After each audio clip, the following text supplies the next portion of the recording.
안녕하세요. 각종 인허가와 민원 행정을 담당하고 있는 김보배 행정사입니다. 오늘은 형사사건으로 조사와 재판을 준비할 때 필요한 반성문과 탄원서 작성에 대해 알아보겠습니다.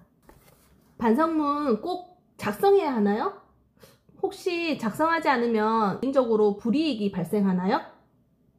반성문 제출은 개인의 선택사항입니다. 그런데 검사와 판사가 피의자나 피고인이 현재 얼마나 반성을 하고 있는지, 재범의 가능성이 있는지를 판단해서 양형을 결정하는데요. 과연 검사와 판사는 무엇을 보고 판단할까요? 반성문으로 피의자나 피고인의 반성 여부, 재범을 하지 않겠다는 의지를 보고 판단합니다. 그렇기 때문에 다들 선택사항이지만 양형에 긍정적인 영향을 줄 수 있는 반성문을 제출하는 거겠죠. 반성문을 작성할 때 중요한 점이 있나요?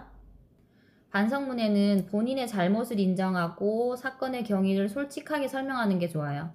사건을 통해 깨달은 점과 책임과 실수에 대해 어떻게 생각하는지를 구체적으로 작성하고, 만약에 피해자가 있다면 피해자에게 진심 어린 사과의 마음을 표현해야 합니다.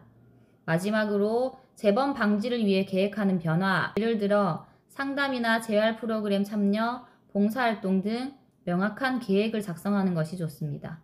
반성문을 작성할 때 피해야 할 내용은 무엇인가요? 반성문을 작성할 때는 변명이나 본인의 책임을 회피하는 내용을 작성해서는 안 됩니다. 특히 사건을 가볍게 여기거나 지나치게 짧게 작성된 반성문은 진정성을 의심받을 수 있기 때문이죠.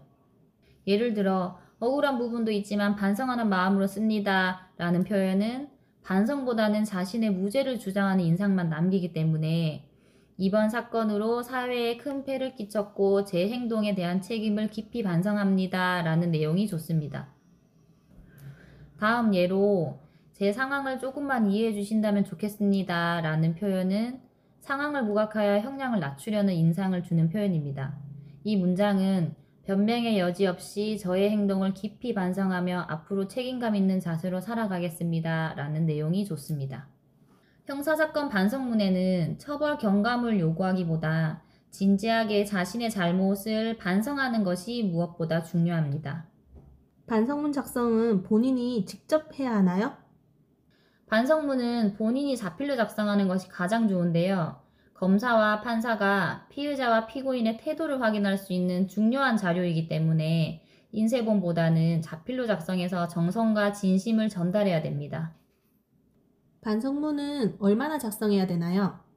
반성문은 A4 용지 기준으로 한 장에서 2장 정도 분량이면 적당하고요.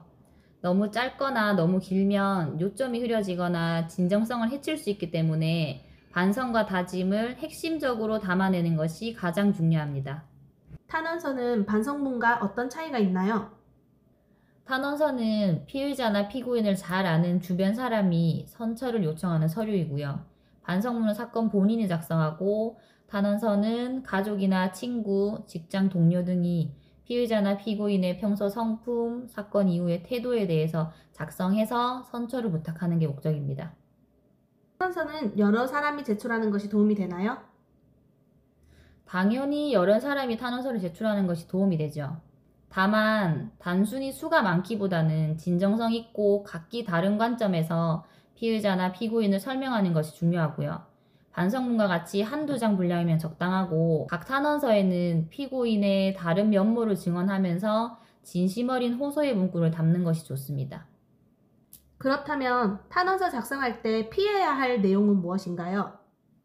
탄원서에는 피고인의 잘못을 지나치게 감싸거나 사건을 과소평가해서는 절대 안 되고요. 허위 사실 또한 포함해서는 안 됩니다. 그리고 법적 판단이나 법이 너무 가혹하다 등의 판결을 무시하는 표현은 써서는 안 됩니다. 반성문과 탄원서 말고 양형을 위해서 도움이 되는 서류는 어떤 게 있나요? 반성문 탄원서 외에 경력증명서나 피해자가 있다면 피해자와의 합의서가 필요하고요.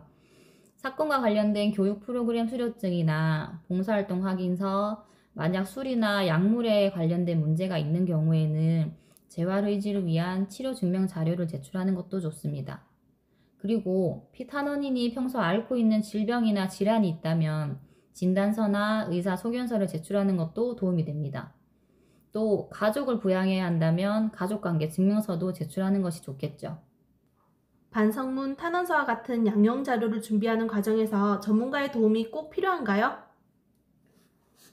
개인 스스로 준비하셔도 상관은 없죠.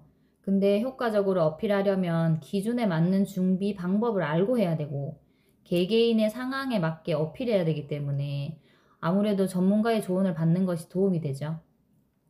저도 오랫동안 형사사건과 관련해서 반성문 탄원서 작성에 도움을 드려왔는데요. 각 사건마다 개인적으로 필요한 내용과 서류가 다르기 때문에 혼자 준비하시기는 어려워서 의뢰 요청이 많은 업무 중에 하나입니다. 반성문 탄원서를 준비하시는 분들은 제 유튜브와 블로그를 확인하시고 도움이 되셨으면 좋겠습니다.